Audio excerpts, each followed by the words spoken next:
Mahal Kita Pero, The Georgette Story.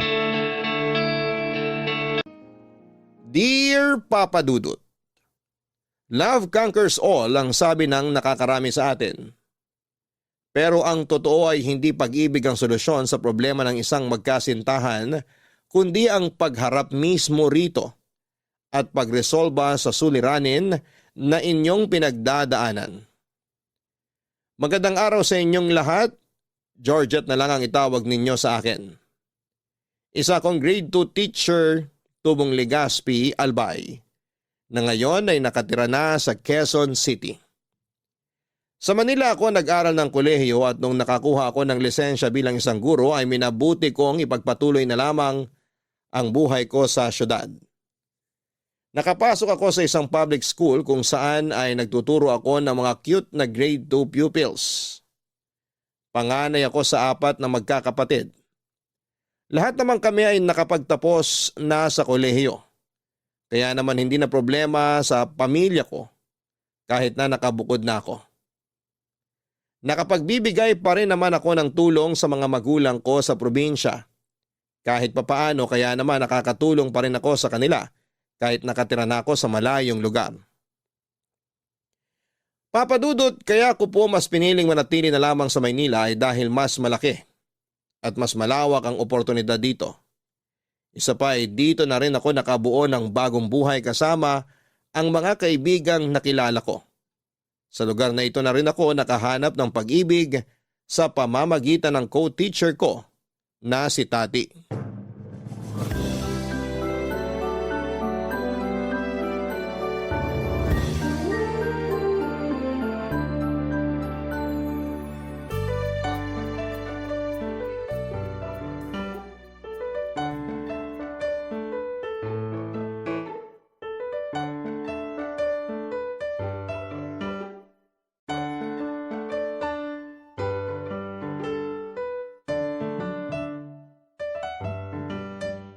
Alam mo, hindi ako mahilig sa kape, pero simula nung nagturo ako ng grade 2, kape na lang talagang nagpapawala ng stress ko. Nasanay ka kasi noon sa pagtuturo ng mga grade 6, kaya naninibago ka ngayon. Expected na talaga na magiging makulit ang mga bata. Yan yung pinili mong propesyon eh. Pero hindi ko inaasahan na iba na palang mga bata ngayon. Kakaiba talaga yung kulit nila. Totoo yan. Mas matapang na rin sila ngayon. Medyo spoiled na rin kasi ang mga bagong henerasyon ngayon eh. Pero syempre, bilang teacher, dapat mahaba ang pasensya mo. Ewan ko ba kung bakit ito yung pinili kong propesyon? Hindi naman ako pasensyosa. Ewan ko rin ba sa'yo? Basta ako, kaya ako naging guro kasi mahilig ako sa mga bata. Sa bagay, parang practice na rin to para sa akin para kapag nagkaroon na ako ng anak. Oo nga. Congrats pala ulit sa engagement nyo ni Mark. Salamat. So kailan naman ang kasal? Hindi pa namin napag-uusapan eh. Siguro baka next year pa. Kailangan pa kasi namin mag-ipon eh. Maganda yan. Mag-ipon muna kayo bago bumuo ng pamilya. Eh ikaw naman, kailan mo planong magpakasal? Kasal agad? Wala pa nga akong boyfriend eh. Eh bakit naman kasi wala ka pang boyfriend? Eh wala naman kasing nanliligaw. Eh di ikaw manligaw. Alam mo, sa panahon ngayon, hindi na usong pag-aantay ng grasya. Dapat ikaw na mismong naghahanap. Ay nako, darating ang darating. Ginawa ko na yan dati. Pero ano nangyari? Mahirap ipilit ang pag-ibig na hindi para sa'yo. Mali ka lang kasi ng pinipiling tao. Siyang tunay naman. Mali-mali rin kasi ang mga desisyon ko sa buhay. Kaya nauuwi ako sa mga lalaking bahagang buntot. Gusto mo, ako na lang ang pumili para sa'yo? May irereto ko. Sino naman? Baka mamaya yung kapatid mo yan ha? Hindi! Hindi yung kapatid kong irereto ko sa'yo. Naka-move on na kaya yun sa'yo. May bago na siyang nililigawan. Aba dapat lang. Masyado siyang bata para sa akin. Itong irereto ko sa'yo, mas matanda siya ng 2 taon kaysa sa'yo. Sino ba? Kakilala ko ba yan? Hindi mo siya kilala. College friend ko siya, kaya kilalang kilala ko na siya. Anong pangalan? Lino. Anong itsura? Uy, gwapo yun ah. Hindi ka magsisisi. Kita mo naman yung fiancé ko, di ba? Marunong kaya akong pumili kaya don't worry. Eh yung ugali. Walang silbi ang itsura kung masama naman ang ugali. Mabait si Lino. Isa yan sa mga pinakamabait na kaibigan ko. At saka bukod doon, matalino rin siya, responsable at mayaman. Too good to be true. Lahat ng ganyang lalaki may something eh. Kay Lino, wala. Nasa kanya na lahat. Girlfriend na nga lang ang kulang eh. Kung nasa kanya na ang lahat, bakit hanggang ngayon wala pa siyang girlfriend? Parang red flag yun para sa akin eh. Bakit magiging red flag yon kung hindi pa naman niya nahahanap yung taong para sa kanya? O malay mo, ikaw na pala yun. Jesus! Ano, gusto mo try? Papakilala kita sa kanya. Pag-iisipan ko muna. Sige na, wala namang mawawala eh. Kung hindi kayo mag-click, edi maging magkaibigan na lang kayo, di ba? Okay din lang naman siyang maging kaibigan eh. O sige. Pwede naman. Subukan natin. Baka sakaling may mapala ako. G ka na mag-eyeball kayo? Basta safe, okay ako. Nice, safe na safe to. Hindi naman kita ipapahamak, no? Naku, basta siguraduhin mo lang ah. Oo naman! Excited ako para sa inyo!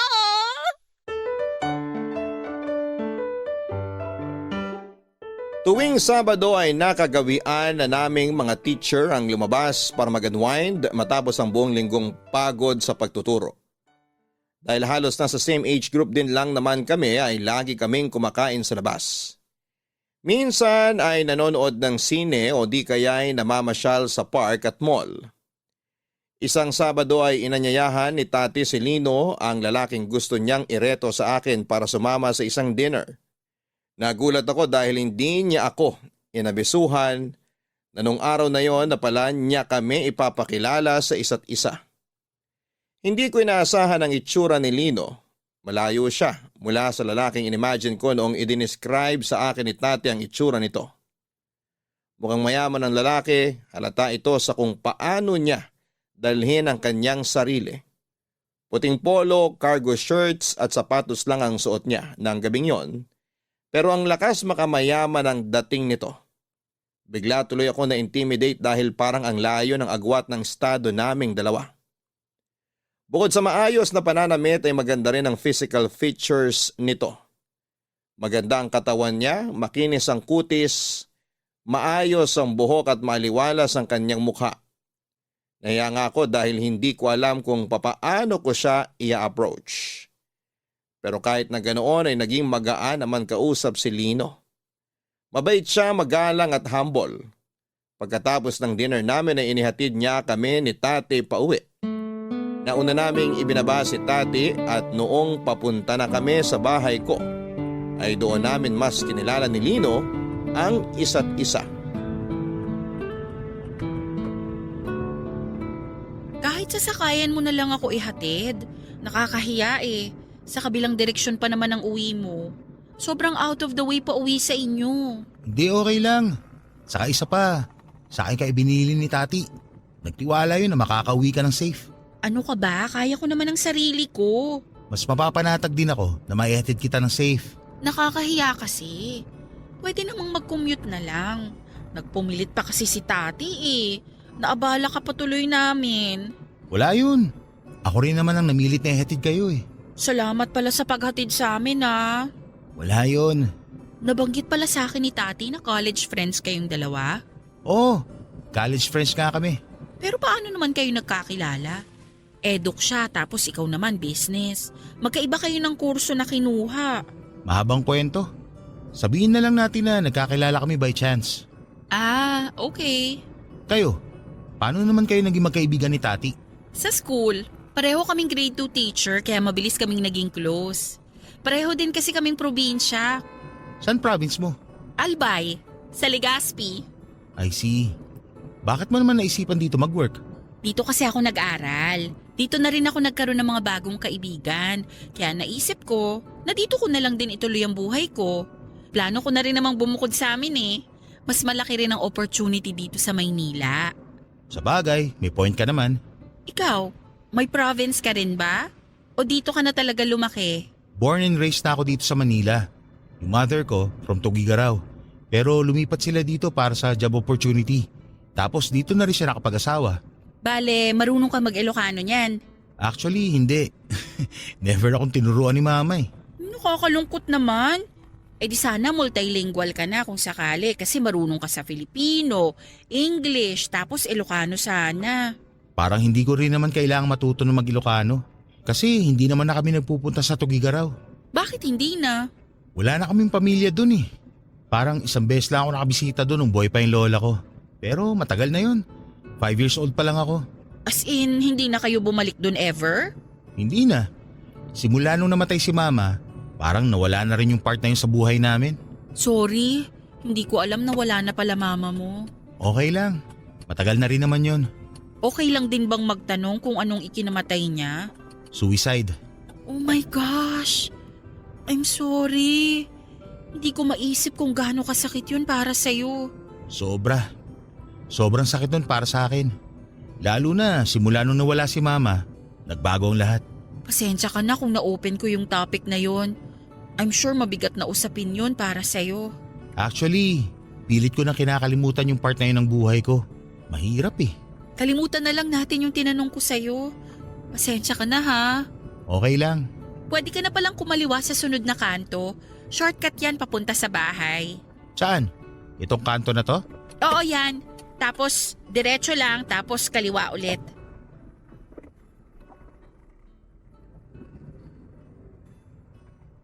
Ayan, kahit dyan na lang sa tapat ng nakaparadang motor. Lalakarin ko na lang. Tong street na to. One way kasi palabas dito kaya bawal sumalubong. Okay na ako rito. Sure ka? Oo, malapit na lang naman yung apartment ko rito. Nakikita mo ba yung puting building na sumisilip dun banda? Yung may kulay blue na tuktok? Oo, yun nga. Doon ako nakatira. Ah, okay. O so paano? Salamat sa paghatid sa akin ha. No worries.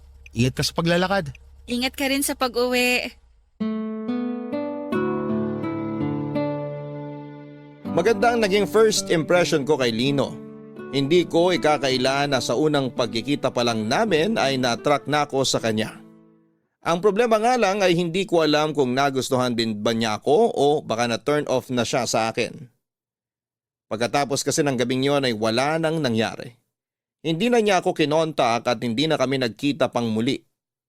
Pakiramdam ko tuloy ay hindi siya interesado sa akin. Okay lang naman yon para sa akin kung sakali pero nakakababa pa rin ang confidence na hindi ako nagustuhan pabalik ng lalaking inireto sa akin. To be fair, expected ko naman na maaring mataas ang standards ni Lino dahil may karapatan naman siyang maging choosy. Kaya naman pagsapit ng Lunes nang tanungin ako ni Tati kung ano ang update sa pagitan namin ni Lino, ay wala akong ibang nasabi kung hindi kami para sa isa't isa. Isa lang akong hamak na teacher na hindi gaanong kataasan ang sinasahod samantalang si Lino ay galing sa mayamang pamilya. Hindi ko siya kayang sabayan. Nasa langit siya samantalang nasa lupa lamang ako. Hindi na ako umaasa at nagpatuloy na lamang ako sa buhay ko sa mga sumunod na araw. Hanggang sa hindi ko inaasahan ay bigla akong nakatanggap ng friend request. Sa Facebook galing ito kay Lino Papadudut. Nung nakita ko ang pangalan niya ay napatalon ang puso ko sa sobrang kilig. Agad kong inaccept ang friend request at inistalk ang Facebook account ni Lino. Bagong gawa lamang ito at maliban sa profile picture ay wala nang ibang laman ang timeline niya. Ang paliwanag sa akin ni Lino ay natagalan daw siyang mag-reach out sa akin matapos ang unang pagkikita namin dahil noon lang daw siya nagkaroon ng time na gumawa ng Facebook account para makontak ako. Hindi raw niya nahingi ang contact number ko at nahihiya naman siyang kunin ito mula kay Tati. Kaya gumawa siya ng sariling Facebook account para mag-message sa akin. Matagal na raw kasing hindi gumagamit ng social media si Lino. Actually ay napansin ko na. Noong unang kita pa lang namin na wala ngang social media si Lino dahil sinubukan ko siyang hanapin online pagkatapos niya akong ihatid sa bahay. Noong tanungin ko kung bakit wala siyang social media, ayon sa kanya ay masyado raw itong toxic para sa mental health niya. Kaya naisip niyang umiwas mula rito. Mas peaceful daw na walang nang bubulabog sa peace of mind niya. Kaya naman dinilit na lamang niya ang lahat ng account niya. Labis ang tuwang nararamdaman ko nung muli kaming nagkausap ni Lino sa Facebook. Kahit papaano, Nalaman ko, Papa Dudut, na interesado rin pala siya sa akin. Ilang linggo kaming nag-usap sa chat bago niya ako inaya ulit na magkita. Sa pagkakataong yon ay kaming dalawa na lamang at wala na kaming ibang kasama.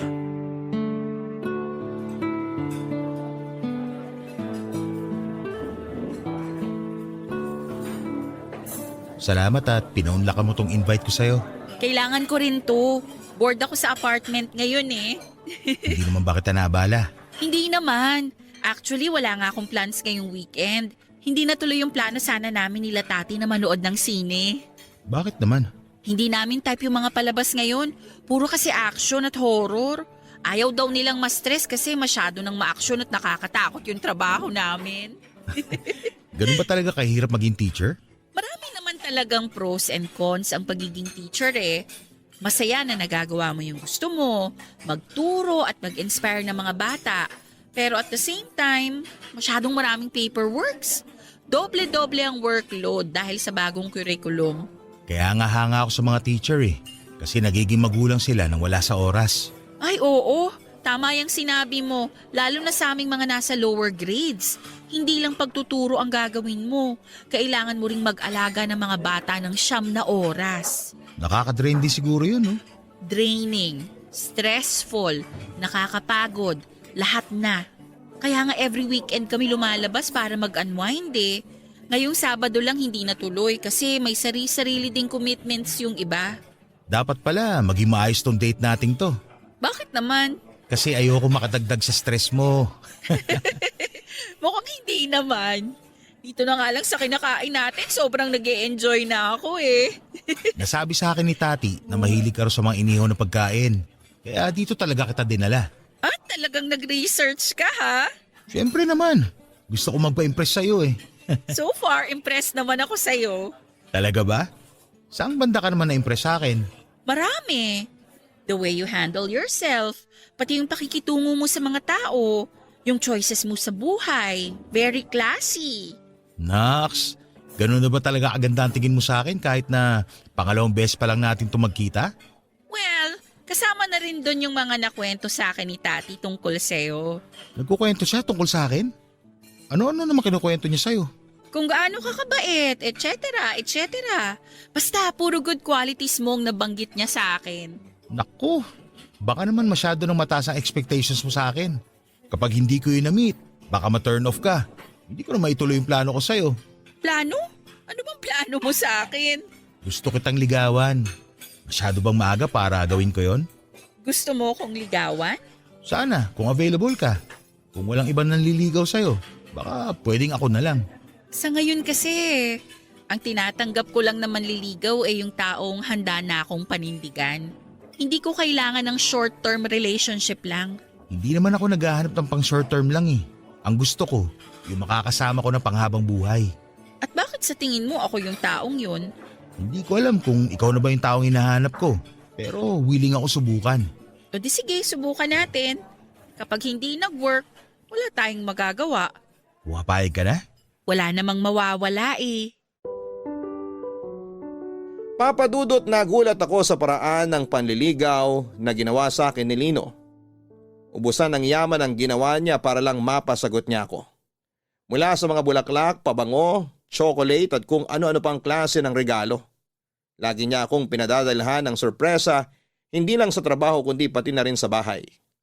First time ko lang na magkaroon noon ng manliligaw na may kaya sa buhay kaya nanibago ako ng sobra sa mga ginawa niya. Naranasan ko na rin namang maligawan noon dahil nagkaroon na rin ako ng ilang boyfriend dati. Pero ibang-ibang experience na naranasan ko kay Lino. Sa kanya ko lang naramdaman na worth it din pala akong pagkagastusan. Na espesyal ako at dapat na inaalagaan. Dumating nga noon sa punto na na-pressure ako na sagutin na lamang siya dahil pakiramdam ko ay sobra-sobra na ang ginagawa nito para sa akin. Pero pinayuhan ako ni Tati na huwag madaliin ang lahat dahil hindi raw magandang magpasilaw sa mga material na bagay lalo na't nasa ligawan stage pa lamang kami. Ilang buwan ding pinatunayan sa akin ni Lino ang kagustuhan niyang mapasagot ako. Pagkatapos niya sa trabaho ay araw-araw niya akong hinihintay sa school para ihatid pauwi. Lagi rin niya akong chinecheck sa trabaho o di kaya ay kinukumusta sa mga oras na hindi ko inaasahan. Pakiramdam ko noon ay sincere naman si Nino sa ginagawa niyang panliligaw. Isa pa ay gusto ko rin siya. Kaya naman naisip ko noon na sagutin na siya makalipas ang halos 3 buwang panliligaw. So kumusta naman ang panliligaw sa'yo ni Lino? So far maayos naman. Sobrang nag-e-enjoy ako. Sabi ko naman sa'yo good catch talaga si Lino Pero bakit naman kaya ako? Sa dami ng babae dyan, bakit ako yung napili niya? Kasi magaling akong matchmaker, no? Ano ka ba? Hindi ba obvious na para kayo sa isa't isa? Siguro may nakita sa'yo si Lino na wala sa iba. Ang pag-ibig naman, usually wala yung dahilan Bigla na lang titibok yung puso mo para sa isang tao. Yun ang patunay na kayo ang para sa isa't isa. Ganun ba yun? Oo naman, ganun talaga yun. Kaya huwag ka na maghanap ng dahilan, O so, kailan mo naman planong sagutin si Lino? Di ko alam. Kapag sure na siguro ako sa kanya. At bakit naman hindi ka pa sure? Ano ka ba? Di ko rin alam Ano ba yan? Lahat na lang hindi mo alam. So ano na lang yung alam mo? Basta ang alam ko, mabait si Lino. Sincere siya sa ginagawa niyang panliligaw sa akin. Pero Pero parang too good to be true kasi. Para siyang mga leading man sa drama na sobrang perpekto. Hindi ko siya makitaan ng butas. Parang walang mali sa pagkatao niya. At bakit mo naman kasi siya hinahanapan ng butas o ng mali? Ano ka ba? Kasi ayokong mabuhay sa pantasya na perfect guy yung dinidate kong lalaki. Wala naman ganun. Walang perpekto sa mundo. Mas gusto ko yung natural na tao lang. Nagkakamali rin, nakakagawa rin ng kasalanan. Yung ganong tipo. Siyempre yung perfect life ang ipapakita sa'yo ni Lino kasi nanliligaw yung tao Dapat best foot forward lagi. Alam nga naman pakitaan kanya ng hindi maganda. Di hindi mo na siya sinagot pag nagkataon. Di naman ako ganong tao Malawak naman ang pangunawa ko. Ayoko lang na may itinatago pala siya sa aking ugali tapos kapag naging kami na, saka na lang lalabas yung totoong kulay niya. Wala yung tinatago. Maniwala ka sa akin kasi matagal ko na siyang kaibigan. Wala siyang sabit, wala siyang criminal record, walang cheating history, walang bagsak sa klase. May daddy issues ng slight pero tolerable naman yun. Daddy issues? Anong ibig mong sabihin? It's not my story to tell pero trust me, hindi yun makakaapekto sa pagsasama niyong dalawa. Kung sa bagay, sapat na rin siguro yung ilang buwang panliligaw niya para patunayan yung sarili niya sa akin, no? Ikaw, nasa iyo naman yun Kung nagdadalawang isip ka pa, mabuti rin na bigyan mo pa ang sarili mo ng panahon para mag-isip. Huwag ka magmadali kasi ang tunay na pagmamahal, makakapaghintay naman yan Sa tingin mo?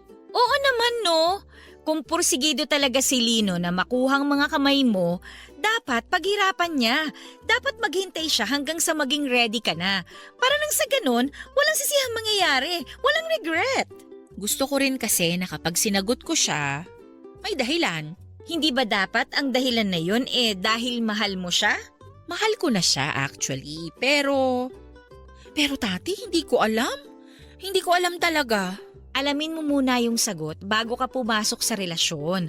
Nakakatakot din naman kasi yung pabigla-bigla ngayong knowing yung mga pinagdaanan mo sa past relationships mo, di ba?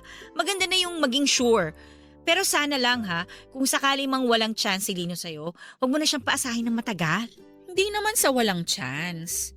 Ang laki ng chance niya sa akin. Sobra. Pero ayun nga, gusto ko lang din maging sure. Sobrang attracted ako sa kanya. Pero ayoko na yung attraction na yun lang ang maging rason kung bakit ko siya sasagutin. Basta, good luck sa inyo. Gusto ko lang na malaman mo na suportado ko kayong dalawa anuman ang mangyari. Papadudot, matagal akong nangarap na magkaroon ng relasyon kung saan ay ako naman ang inaalagaan. Sa mga previous relationship ko kasi ay lagi na lamang ako yung nagbubuhat ng relasyon. Lalo na sa huling naging boyfriend ko, na sa halip na maging masaya ay naging kalbaryo ang buhay ko. Imbis na mabigyan ako ng mga hindi malilimutang alaala ay puro mapapait na alaala ang iniwan sa akin ng ex ko. Nahulog kasi ang loob ko sa isang manipulative na sad boy. Tuwing nakagagawa siya ng kasalanan, ay madali lang niyang napapaikot ang ulo ko sa pamamagitan ng panggagaslight sa akin at paggamit ng maalam magpakailanman na kwento ng kanyang pamilya. Galing kasi siya sa hirap, breadwinner ng pamilya nila at nagsumikap na may taguyod ang 4 niyang kapatid. Magaling siya sa parting yon pero hindi yon rason para gawin ang ginawa niya sa akin. Harap-harapan kasi niya akong niloko at nagpaloko naman ako. Mabuti na lamang at nandyan ang kaibigan kong si Tati para ipaalala sa akin kung ano ang tama at mali. Nung natauhan ako ay nakipaghiwalay na ako sa kanya at tuluyan ko na siyang ibinaon sa limot. Hindi nagtagal ay sinagot ko na si Lino sa piling niya ay naramdaman ko kung gaano kalaki ang worth ko bilang isang babae at bilang isang tao. Sa kanya ko naramdaman na karapat-dapat din naman pala akong irespeto, alagaan at mahalin. Pwede rin naman pala na ako ang binubuhat sa relasyon. Si Lino ang boyfriend na hinahanap ng karamihan. Siya ang tipikal na boyfriend material na gusto ng lahat. Naging maganda ang unang 5 buwan ng relasyon namin pero sa pagtagal ay unti-unti kong napansin nang tila ba perpektong ugali ng boyfriend ko ay hindi pala ganoon kalinis katulad ng gusto nitong palabasin. Papadudot mabuting boyfriend si Lino. Lahat ng parte niya bilang boyfriend ay nagagampanan niya ng maayos. Araw-araw niyang ipinaparamdam sa akin ang pagmamahal niya at never siyang nagkulang sa oras, effort at intimacy sa akin. Sa katunayan ay ipinakilala pa nga niya ako sa mga kaibigan niya na bagamat medyo alta ang estado nila ay very welcoming naman sila sa akin. Ang problema nga lang ay merong certain lifestyle si Lino na minsan ay hindi ko nagugustuhan lalo na kapag nasobrahan. Partygoer si Lino, during weekends ay palagi siyang lumalabas kasama ang kanyang barkada para magbar hanggang sa magdamag. Inaaya naman niya akong sumama sa kanila pero dahil hindi maganda sa isang teacher ang mag-inom at hindi rin naman talaga ako umiinom ng alak ay lagi akong tumatanggi sa imbitasyon niya sa akin. Hindi naman po ako mahigpit bilang girlfriend. Sa katunayan, okay lang sa akin na nakikipag-inuman siya tuwing Sabado at Linggo dahil deserve din naman niyang magpahinga matapos ang nakakapagod na trabaho. Panatag ang loob ko na payagan si Lino na lumabas dahil mapagkakatiwalaan naman ang mga kaibigan nito. Hindi sila enabler pagdating sa pambababae at panluloko. Minsan nga kapag lasing na't hindi na makapag-update sa akin si Lino ay mga kaibigan niya mismo ang nagme-message sa akin kung nakauwi na ba sila o hindi pa. Respectful sila at alam nila ang boundaries ng bawat isa. Pero ang problema kapag wala na sa wisyo si Lino dahil sa alak, may pagkakataon na nagmamaoy siya. Tuwing lasing siya ay may mga bagay siyang nababanggit na kinagugulat ko dahil never niya itong inopen sa akin. Katulad na lamang ng isang Sabado sa halip na sa kanila umuwi, ay sa apartment ko inihatid si Lino ng mga kaibigan niya.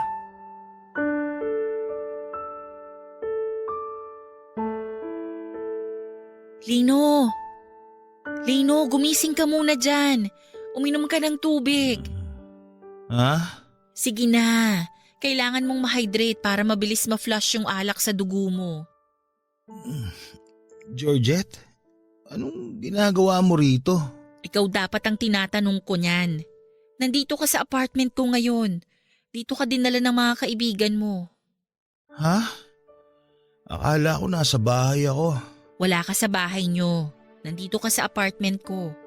O heto, inumin mo muna yung tubig.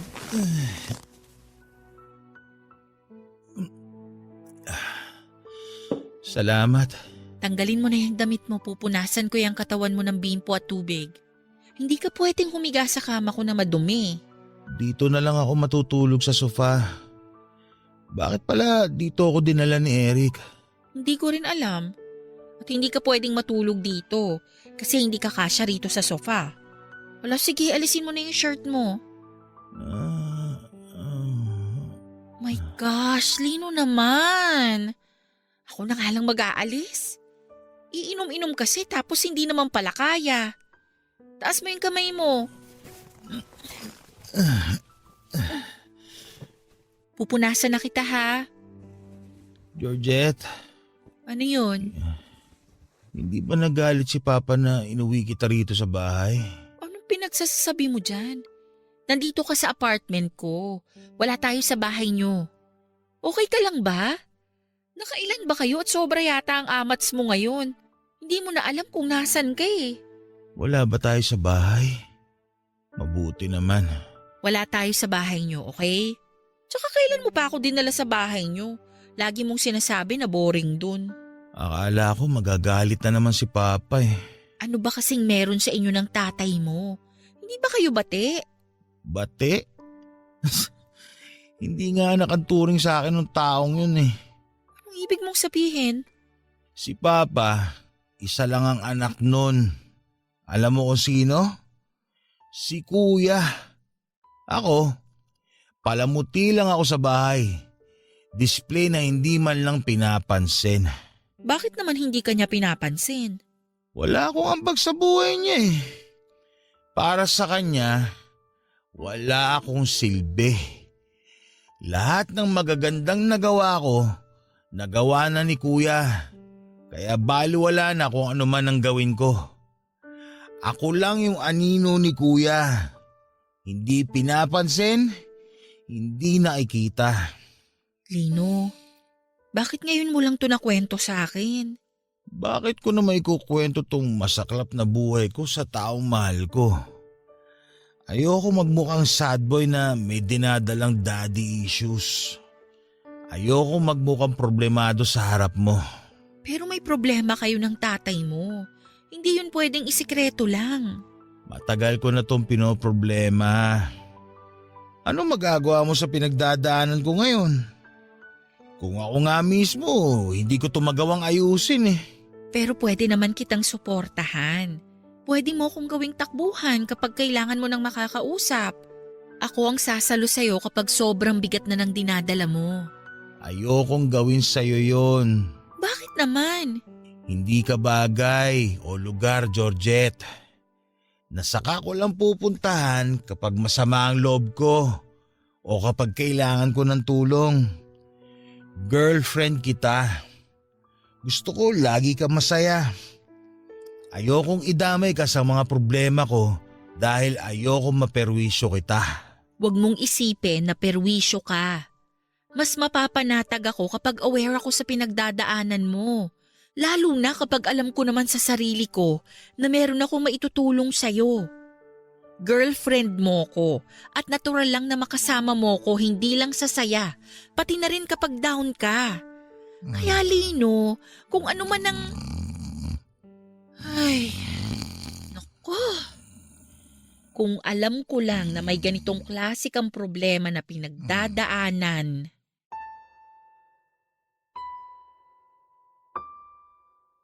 Noong ko lang narinig mula sa boyfriend ko ang bagay na yon, Papa Dudut. First time ko lang kasing makita ang vulnerable side ni Lino. Hanggat maaari kasi, ayaw niyang nagpapakita siya sa akin ng kahinaan.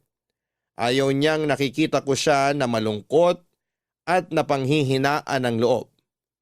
Gusto kasi niya na laging ipakita sa akin na kaya niya akong protektahan sa lahat at natatakot siya na kapag nalaman ko ang kahinaan niya ay baka magbago raw ang pagtingin ko sa kanya. Halos kalahating taon na kaming magkasintahan noong nalaman ko ang tungkol sa family issues na pinagdadaanan ni Lino. Hindi rin kasi siya masyado nagkwekwento sa akin tungkol sa mga problema ng pamilya niya kaya naman nagulat ako. At sa parehong pagkakataon ay nakaramdam ako ng awa para sa kanya. Kailanman ay hindi ko naranasan ang magkaroon ng pabayang magulang.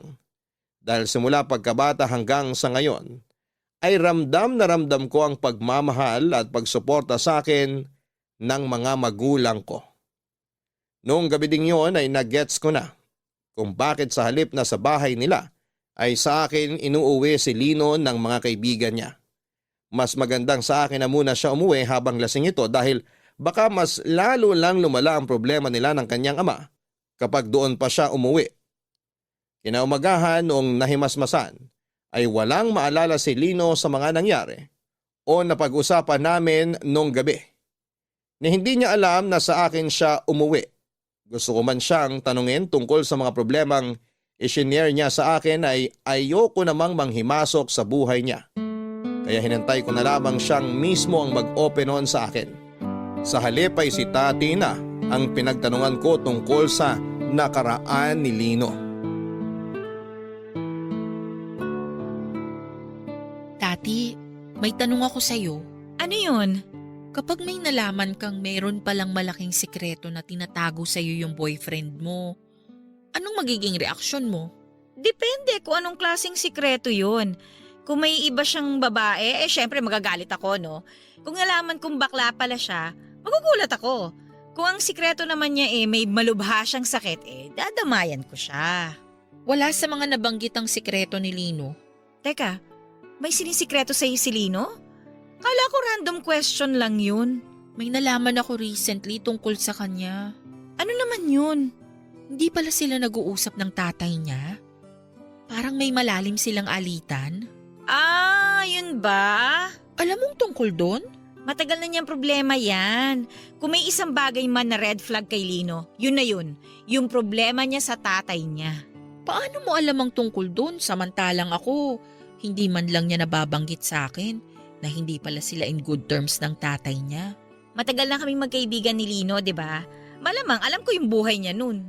Bakit hindi mo man lang sinabi sa akin? Wala naman ako sa lugar para mag-share ng personal na buhay ng ibang tao. Tsaka isa pa, kala ko na-resolve ng tungkol doon kasi sobrang tagal na nun eh. Tsaka nakita ko namang nagbago na si Lino, kaya kala ko wala ng problema. Nagbago? Paanong nagbago? Ganito kasi yun. College friends kasi kami ni Lino, di ba? Oo. Tapos? Nakwento na ba niya sa'yo kung paano kami nagkakilala at naging magkaibigan? Hindi. Wala pa siyang nakukwento tungkol sa inyo. Nakilala ko si Lino dahil muntik na siyang magpakamatay. Magpakamatay? Actually, hindi muntik. Nagpakamatay talaga siya. Ano? Ganito, bago kami nagkakilala niyan, parang kamamatay pa lang yata nung nanay niya nun eh. Nagtatago ako nun sa rooftop ng Eduk Building nung nakita ko siya. Nagtatago? Ano namang ginagawa mo sa rooftop at nagtatago ka dun? Nagtatago ako para magyosi. Nagyuyosi ka? Noon, nung college pa ako, pero natigil ko na yung bisyo ko na yon. Anyway, ayun nga, nadatnan ko dun si Lino na umiiyak. Nasa gilid siya ng rooftop. Alam mo yung eksena sa mga palabas na tatalo na sa gilid ng building? Ganong eksena yung nadatnan ko sa rooftop. Tapos, anong ginawa mo? Sabi ko sa kanya, kung tatalon siya, magantay lang siya ng 5 minutes, ubusin ko lang yung yosik ko, tapos pwede na niyang gawin ko anong gusto niyang gawin. Ano? Ganon ang sinabi mo sa kanya? Hindi mo man lang siya tinulungan? Grabe ha? Hindi ko naman kasi siya kilala eh. Nung college ako, medyo hindi rin kasi maganda yung ugali ko. Pero past is past, nagbago na ako no. Kaya kako, patapusin muna niya ako magyosi bago siya tumalon. Baka kasi mamaya mapagbintangan pa akong nagtulak sa kanya kung sakali no. O, tapos, obviously hindi siya natuloy kasi buhay pa siya ngayon. Natuloy yun, tumalon siya. Diyos ko! Totoo? Oo, hindi ko naman inaasahan na tototohanin pala niya yun eh. Akala ko nag-iinarte lang siya. So ayun nga, tumalon siya. Mabuti na lang, napilayan lang. Parang 3 palapag lang naman yung Eduk Building eh. Tsaka sa baba nun, puro halaman na, kaya hindi ganong masama yung pagbagsak niya. Anong ginawa mo pagkatapos? Siyempre, naganap na ako ng tulong para maklear ko kagad yung pangalan ko at sabihin na wala akong kinalaman sa nangyari. Tsaka baka mahuli ako nag-yosi no, masuspend pa ako. Kaya ginawa ko ang lahat para ma-divert yung attention sa kanya. Pero hindi pa rin nasasagot yung tanong kung paano kayo naging magkaibigan. Sinamahan ko siya sa ospital. Inakala kasi nila na magkaibigan kami eh. Wala naman akong choice, kaya yun, nagkunwari na lang akong kaibigan niya. Tapos dun sa ospital, nakita ko kung paano siya tratuhin ng tatay niya. Nagulat nga ako eh. May mga gano'n palang klaseng magulang. Muntik nang mamatay yung anak niya, pero parang wala lang sa kanya yung nangyari. Alam mo, naawa ko kay Lino, kaya habang nagpapagaling siya, sinamahan ko siya sa ospital hanggang naging close na kami. The rest is history, ika nga nila. Grabe. Ang dami ko palang hindi alam tungkol sa boyfriend ko. Pagkatapos naming maging close, nalaman ko na medyo rebellious siya sa pamilya niya.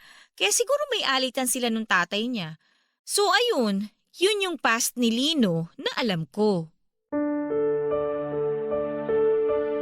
Papa Dudut, kahit naman nalaman ko ang totoong nakaraan ni Lino ay hindi pa rin nagbago ang pagtingin ko sa kanya. Sa katunayan ay mas naging relatable siya dahil si Lino ang patunay na walang taong perpekto sa mundo. Hindi lahat ng nais natin ay pwedeng mapa sa atin.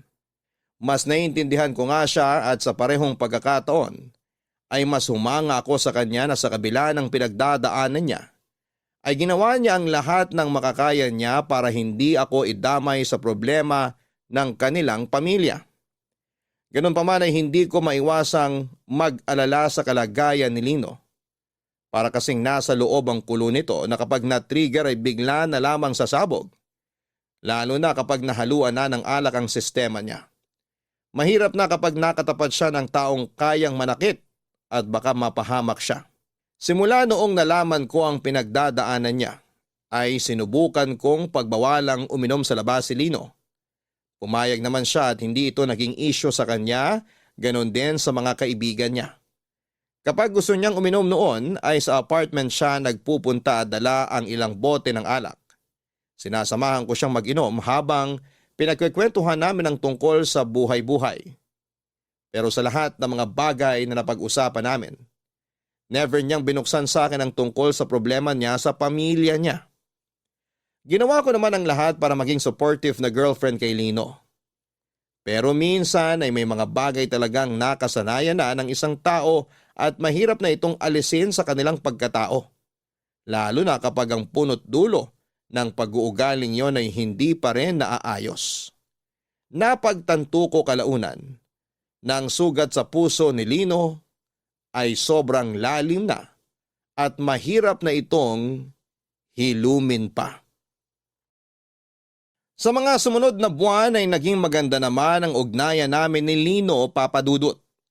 Sinubukan niyang umiwas sa pagpunta sa mga bar, pero hindi naglaon ay natuto siyang magsinungaling sa akin dahil doon. Hindi ko alam na pagkatapos pala niyang uminom sa apartment, sa halip na umuwi ay dumadaan pa siya sa labas para magpatuloy sa pag-inom. Nakwento yon sa akin ng isa sa mga kaibigan niya noong nagsumbong ito na inaaya raw siya ni Lino na uminom sa labas. Nagsorry naman sa akin si Lino noong kinumpronta ko siya tungkol sa ginagawa niya.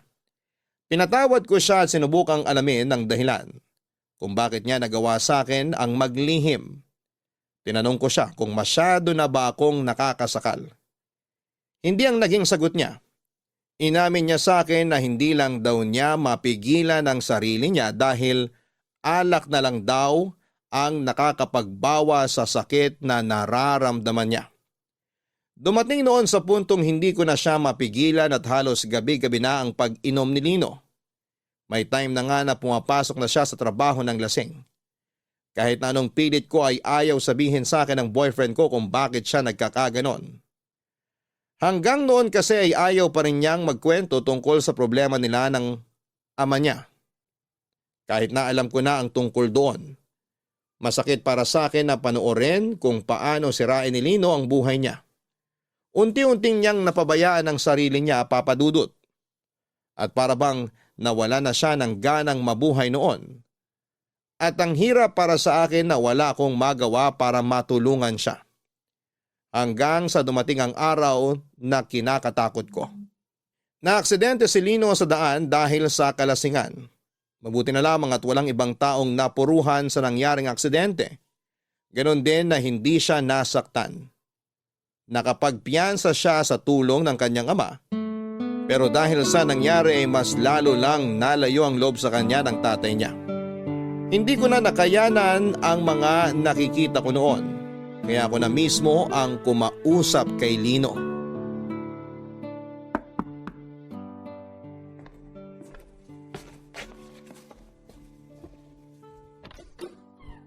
Surprise! Lino? Anong ginagawa mo rito?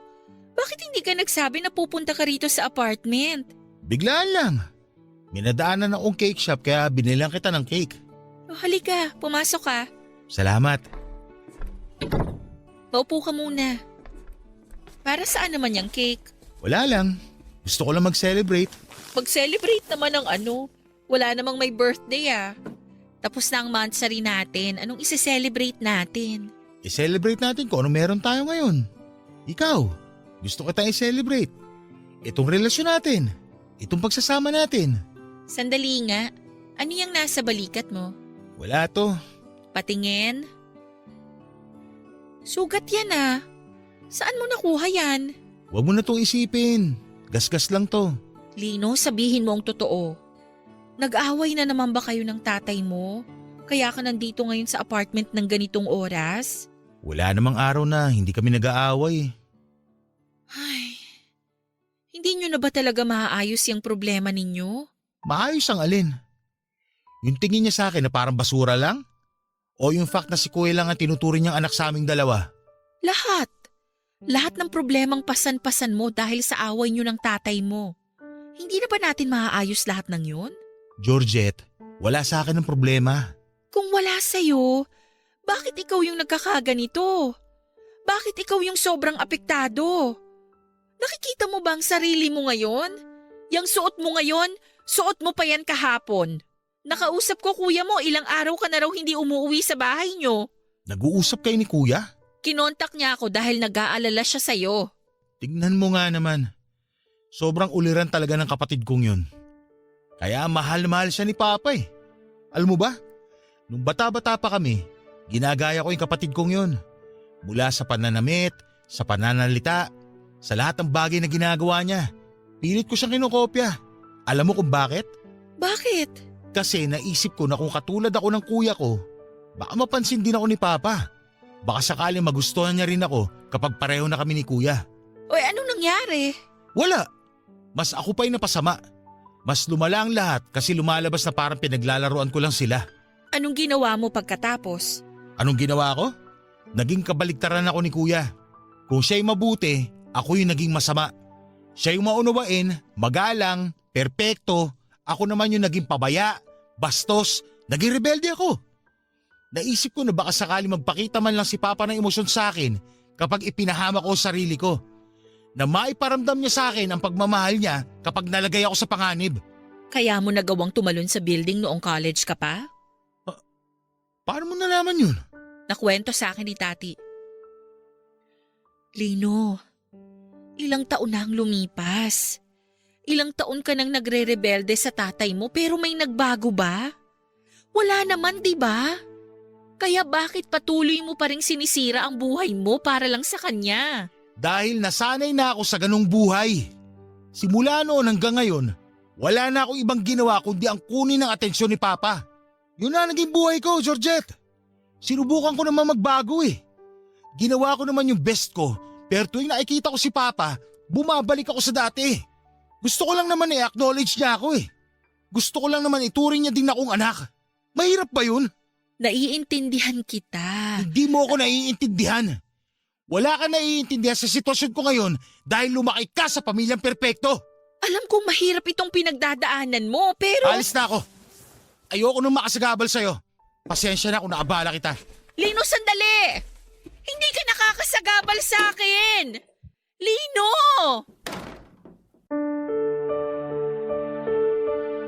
Papa Dudut, empath akong tao. Ibig sabihin ay madali ko lang na-absorb ang mga nangyayari sa paligid ko. Kapag malungkot ang taong kasama ko ay nalulungkot din ako. Kapag galit ito ay nasisira din ang mood ko. Kaya naman sa pagiging rebelde ni Lino sa kanyang tatay ay nadadamay ako. Minsan sa halip na pumasok ako sa eskwelahan, na maganda ang mood ay laging mabigat ang loob ko dahil alam kong hindi okay si Lino. Sobrang apektado ako sa mga problemang pasan-pasan niya. Sa puntong kasama na rin niya akong pumapasa ng mga ito. Okay lang naman sana sa akin yon. Gusto ko siyang samahan sa mga problema niya. Pero ang mahirap sa ginagawa niya ay hindi niya hinaharap ang problemang yon. Kaya tuloy hindi namin nalulutas ang mga pagsubok na pinagdadaanan ni Lino dahil lagi niya itong tinatakbuhan. Ayaw niya akong tumulong dahil ayaw niyang idamay ako kahit na hindi niya alam na nadadamay na ako nang hindi sinasadya sa alitan nilang mag-ama. May pagkakataon noon na bigla-bigla na lamang akong tinatawagan ng mga kaibigan ni Lino sa bar dahil nagwawala raw ito. May oras din na sa sobrang kalasingan ay ako na ang sumusundo sa kanya ng madaling araw dahil hindi na siya nakikinig sa mga kaibigan niya. Unti-unti ay napagod na ako sa ganong buhay namin ni Lino. Napagtanto ko noon na ako naman pala ang nagbubuhat ng relasyon namin katulad ng mga nakaraang relasyon na pinasok ko. Nagpatuloy ang pag-iinom-inom ni Lino kahit na pinagbabawalan ko siya. Hindi na siya nakikinig sa akin noon. Nakiusap nga ako sa mga kaibigan niya na huwag na lamang muna siyang samahan o isama sa mga galaan pero kahit ganoon ay matigas pa rin ang ulo ni Lino. Kahit mag-isa ay lumalabas siya. Konti na lang talaga at malapit na akong mag-give up noon sa kanya. Hanggang sa ang pangunawa ko para kay Lino ay tuluyan ang nawala noong isang gabi. Nabigla na lamang siyang umuwi sa apartment ko na lasing na lasing.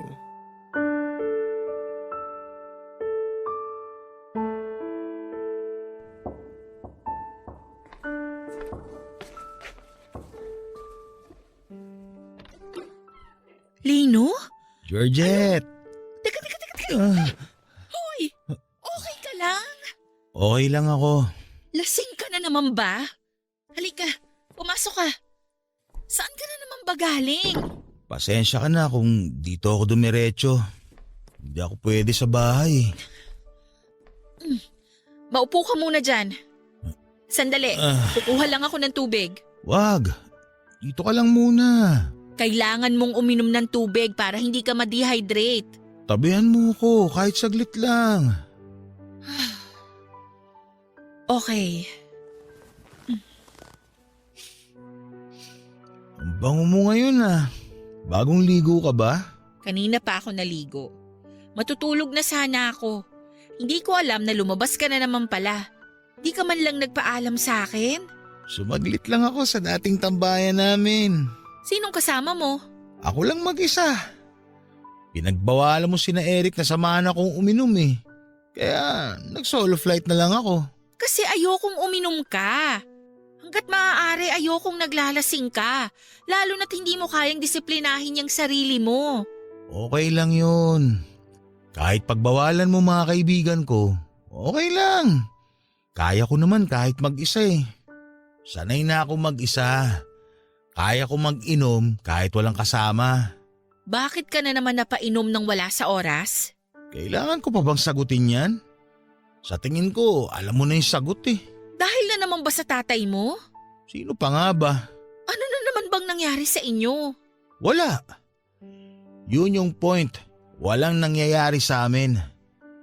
Nakatira kami sa iisang bahay pero wala man lang siyang pake kahit ilang araw na ako hindi umuwi.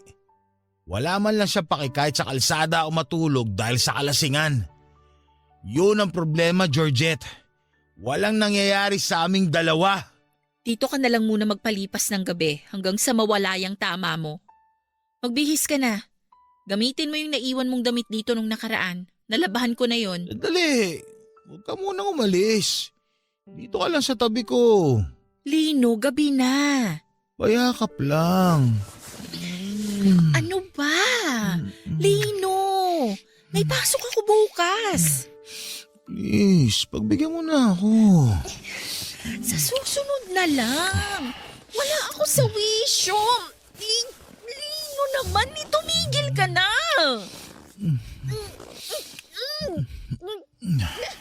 Lino, Sige na. ko. Ayaw mo na ba sa akin? May iba ka na bang nagugustuhan? Bakit naman parang diring-diri ka sa akin? Lasing ka, Lino. Magpahinga ka na. Ito ang pahinga ko. Lino! Nasasakal ako. Ano ba? I love you, Georgette. Come on na, please, Lino. Ano bang ginagawa mo? Iniwan mo ako, please. Ayoko. Tigilan mo ako, Lino. Saglit lang naman eh. Mabilis lang to. Ayoko, Lino! Bitiwan mo ako! Nasasaktan na ako! Bakit? Dati naman natin itong ginagawa, di ba? Uy! Layuan mo ako! Hindi ikaw yan! Wala ka sa katinoan ngayon, kaya please! Huwag mong gawin to sa akin! Pero, Huwag kang lumapit sa akin! Tatawag na ako ng pulis! pulis? Bakit? Anong ginawa akong mali? Umalis ka na, Lino! Tatawagan ko si Eric para sunduin ka! Georgette naman. Lino! Mahal kita ng sobra pero mali na tong ginagawa mo kaya tama na to! Umalis ka na! Sa puntong yon ay natakot na ako para sa sarili ko. Nag-iba na si Lino. Hindi na siya ang Lino na nakilala ko at minahal. Tuluyan na siyang nilamon ng galit na inaalagaan niya sa kanyang puso. Sa huling pagkakataon ay kinausap ko siya na hayaan akong tulungan siya sa problema niya. Pero katulad ng dati tuwing nahihimasmasan ay binabaliwala lang niya ang mga usapan namin tungkol sa kanyang ama. Bumabalik siya sa dati niyang ugali na sweet at mapagmahal na para bang bumabawi sa mga nagawa niyang kasalanan. Pero nung nakita kong wala talagang pagbabago sa ugali ni Lino, masakit man, ay ako na mismo ang nakipaghiwalay sa kanya. Ayaw ko man siyang iwan sa panahon kung kailan lugmok na siya. Pero hindi ko na talaga kayang sabayan ang buhay na pinili niya. Ayaw niyang magpatulong sa akin kaya hindi ko rin siya matutulungan. Naubos na lamang ako, Papa Dudut. Naubos na ang pasensya ko, ang pangunawa ko pati na rin yata ang pagmamahal ko sa kanya. Ang problema kahit gaano namin kamahal ang isa't isa, ay hindi maisasalba ng pagmamahalang ang relasyon namin, lalo na't punong-puno ito ng bagahe mula sa nakaraan. Masyadong mabigat ang mga problemang pinagdadaanan niya para baliwalain lamang ito. At hanggat hindi niya naaayos sa mga yon, ay minabuti kong lumayo na lamang muna sa kanya. Walang ibang makakalutas sa mga kinakaharap niya, kundi siya lang at umaasa ako noon na yon ang marirealize niya sa nangyaring hiwalayan namin. Mahal ko po si Lino pero mahal ko rin ang sarili ko at ayokong masira ang sarili ko dahil lang sa pagmamahal ko sa kanya. Papa Dudut, hanggang dito na lamang muna ang bahaging ito ng sulat ko. Sa susunod na bahagi ng kwento ko ay malalaman ninyo kung anong naging pagpapatuloy ng pagsasama naming dalawa ni Lino. Maraming salamat po sa pakikinig ng aking kwento. Ang inyong forever kapuso at kabarangay, Georgette. May mga bagay talaga sa mundo na hindi kayang ayusin ang pagmamahal lamang. Minsan kahit gaano natin kamahal ang isang tao, ay may puntong mapupuno rin tayo lalo na't nakikita natin na hindi nila binibigyang halaga ang pagmamahal na ibinibigay natin sa kanila. Darating talaga tayo sa oras kung kailan kailangan na nating magsakripisyo para sa ikabubuti ng taong mahal natin, kahit ang kapalit nito ay ang pag-iwan natin sa kanila. Hanggang sa muli, ako po ang inyong si Papa Dudut sa mga kwento ng pag-ibig, buhay at pag-asa sa Barangay Love Stories number 1. Dear Papa Dudut, ako nga pala si Nathan, 35 years old. May nakarelasyon ako na mas bata sa akin ng 10 taon. Siya si Mika. Baka iniisip ninyo na mahirap makipagrelasyon sa isang taong malayong agwat ng edad sayo. Pero hindi totoo yon sa sitwasyon namin ni Mika. Excited nga ang naging relasyon namin dahil marami kaming natutunan sa bawat isa dahil sa pagkakaiba ng henerasyon. Mature din mag-isip si Mika kaya hindi ko kinailangang problemahin kung maintindihan niya ako sa tuwing nagkakaroon kami ng problema. Malambing at sobrang passionate din siya sa relasyon namin, Papa Dudut. Mga bagay na nagpabilis ng pagkakahulog ko sa kanya. Kaya nung umabot kami ng 1 taon sa relasyon namin, inaya ko na siyang mag-live-in. Hindi naman niya ako tinanggihan, Papa Dudut. Gusto na rin niya dahil sa mas praktikal yon para sa kanya. Malaki rin kasi ang maiipon niya kung magsasama kami sa isang bahay. Hindi na niya kailangang magbayad ng upa, may sariling bahay kasi kami ni nanay. Noong nabubuhay pa si tatay ay ginapang niyang maibili kami ni nanay ng bahay. Kaya naman totoong praktikal kung titira na si Mika kasama ko. Wala na rin naman akong ibang gustong makasama sa bahay kundi siya lamang. Napag-usapan na rin kasi namin na magpakasal na at bumuo ng pamilya. Kaya naman nagpursige si Mika na makaipon ng malaki para pangtulong sa mga pangarap namin. Ganon din naman ako, Papa Dudut. Malaking inspirasyon si Mika para magkaroon ako ng ilulook forward sa future. Ganon ko siya kamahal. At alam ko noon na magiging masaya ang pagsasama namin sa iisang bahay. Hindi ko na rin kasi kayang mabuhay nang hindi siya nakakasama palagi. Ewan ko ba kung bakit ako tinamaan ng ganon kay Mika. Basta alam kong mahal ko siya at mahal niya ako, Papa Dudut. Yun naman ang importante sa lahat, sa pakiwari ko.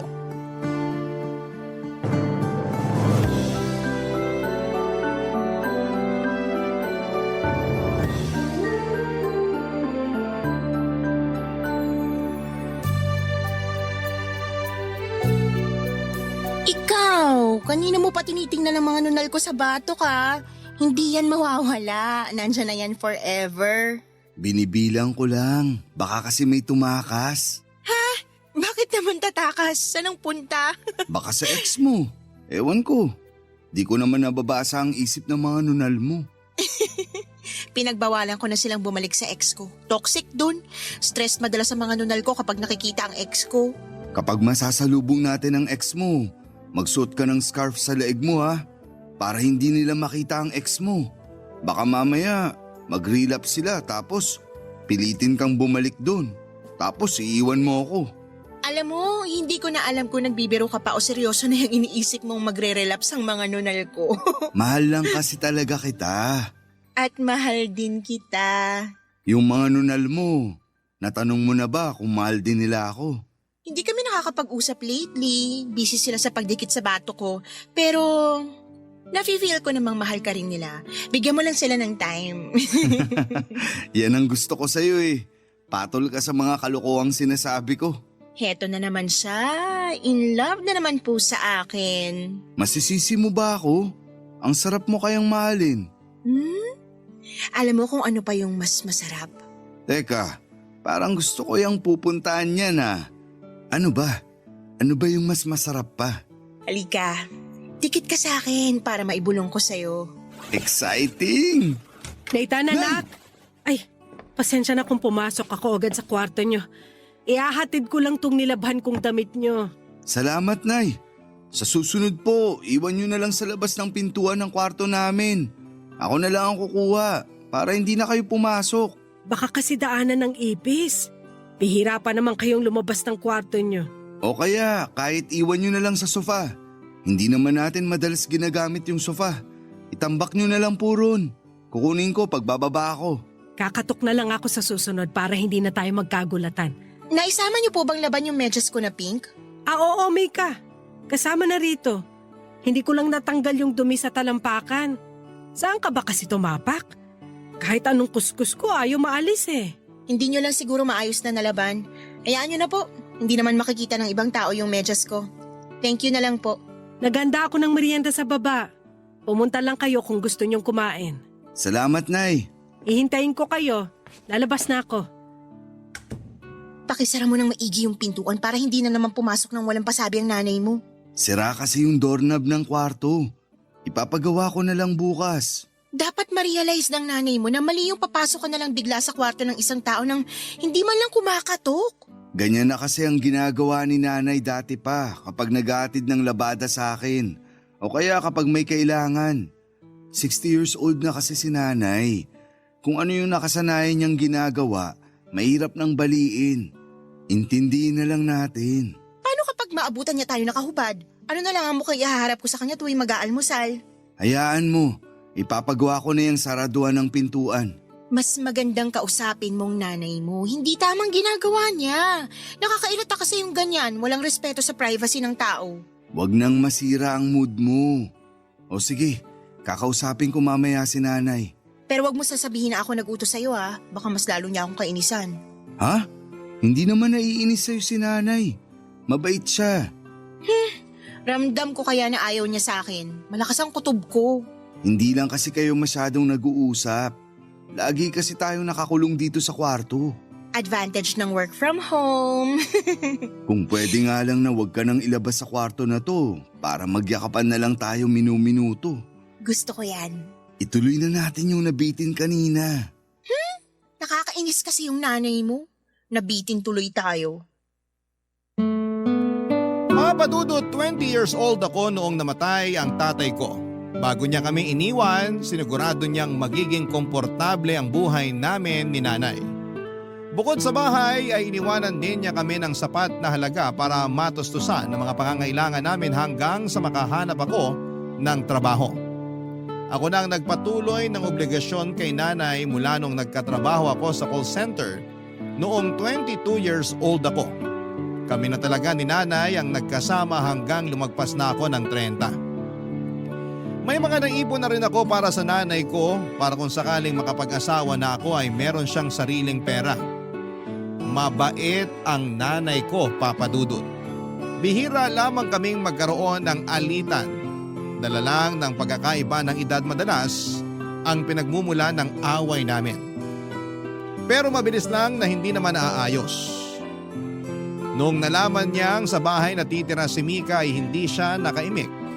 Pero hindi rin naman niya kinontra. Madalas kasing maglihim ng nararamdaman o opinyon si nanay. Tahimik at hindi pala salita si nanay. Maswerte nga kung hindi ako nagkaroon ng nanay na bungangera. Hindi ako nilapitan para ipasa sa akin ang mga naiisip niyang problema. Kaya hindi ako bumukod kahit nung nagkaroon ako ng trabaho. Bukod sa mas praktikal, kailangan ko rin si nanay sa buhay ko. Lahat ng gawaing bahay ay siya ang umaasikaso. Kahit ilang beses ko siyang sinabihan na kumuha na lamang kami ng kasambahay para hindi na siya mahirapan. Hindi rin siya nakinig, Papa Dudut. Gusto niyang laging gumagalaw para daw hindi masanay ang buto niyang nakapirmi lang sa isang pwesto hanggang sa maging marupok na yon. Hinayaan ko na lamang siya. Alam kong yun din ang paraan niya para ipakitang mahal niya ako, Papa Dudut.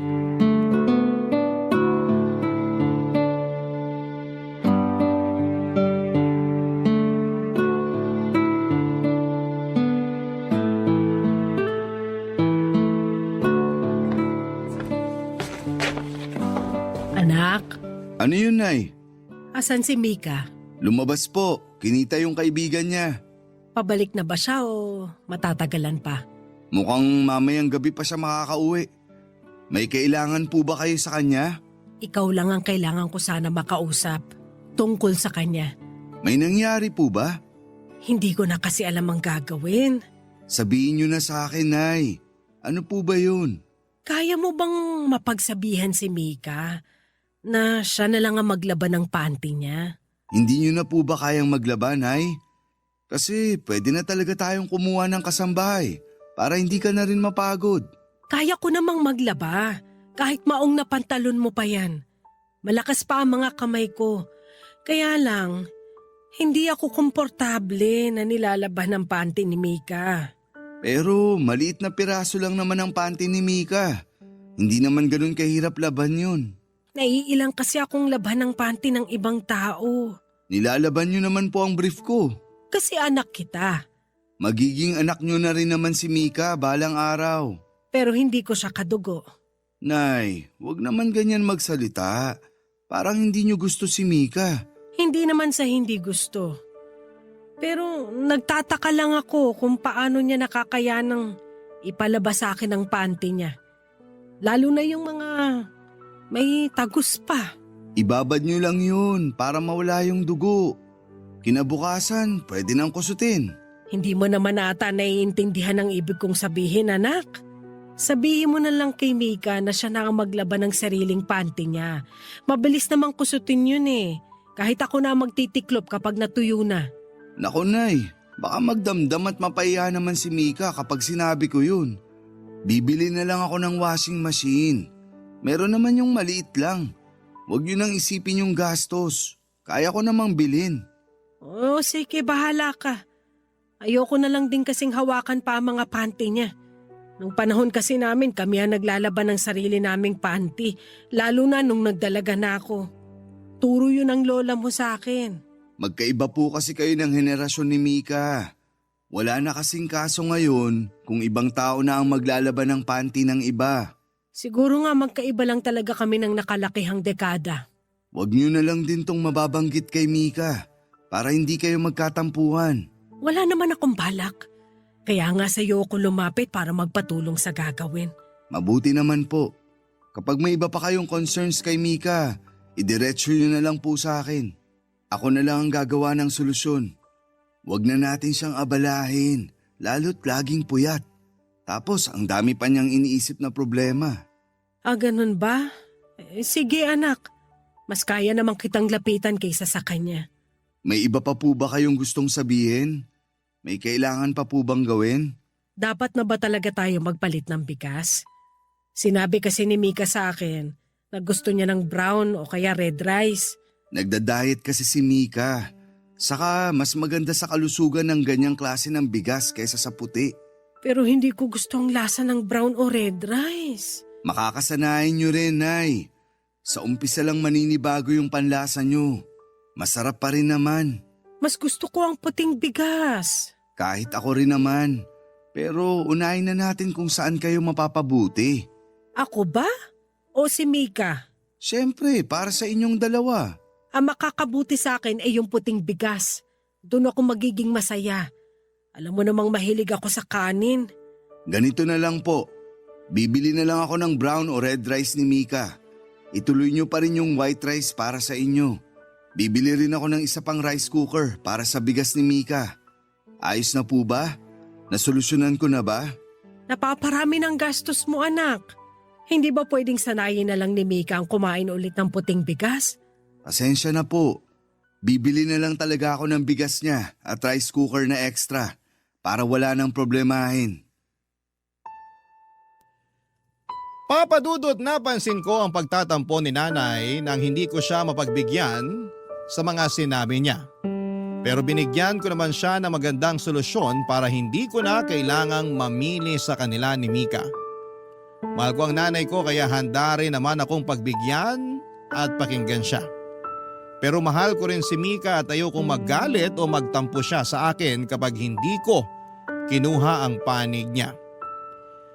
Kaya naman para lang walang reklamo ang bawat panig ay handa naman akong pagbigyan silang pareho sa bawat gusto nila.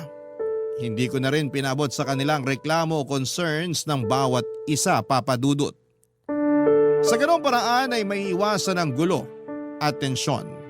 Napanatili ko naman ang kapayapaan sa ganong paraan pero may mga pagkakataon lang talaga na parang hindi sila mapagkasundo. Noong nalaman ni Mika na ayaw labhan ni nanay ang panty niya ay nagtampo ito sa akin. Lalo na noong nalaman niyang hindi i-hand wash ang kanyang panty. Very delicate daw kasi ang panty niya dahil branded yon. Nasaktan din siya dahil parang pinandidirihan daw ang kanyang panty hindi naman daw ito marumi. Pati ang binibili kong red rice para kay Mika ay naging issue na rin, papadudot. Bakit daw hindi na lamang kami pare-parehas ng bigas at kailangang white rice pa rin ako at kay nanay? Minsan naaminin kong nahihirapan na akong pakisamahan silang pareho, papadudot. Pero mahal ko silang dalawa. Ayokong magalit sila sa akin. Ayokong wala isa man sa kanila sa buhay ko.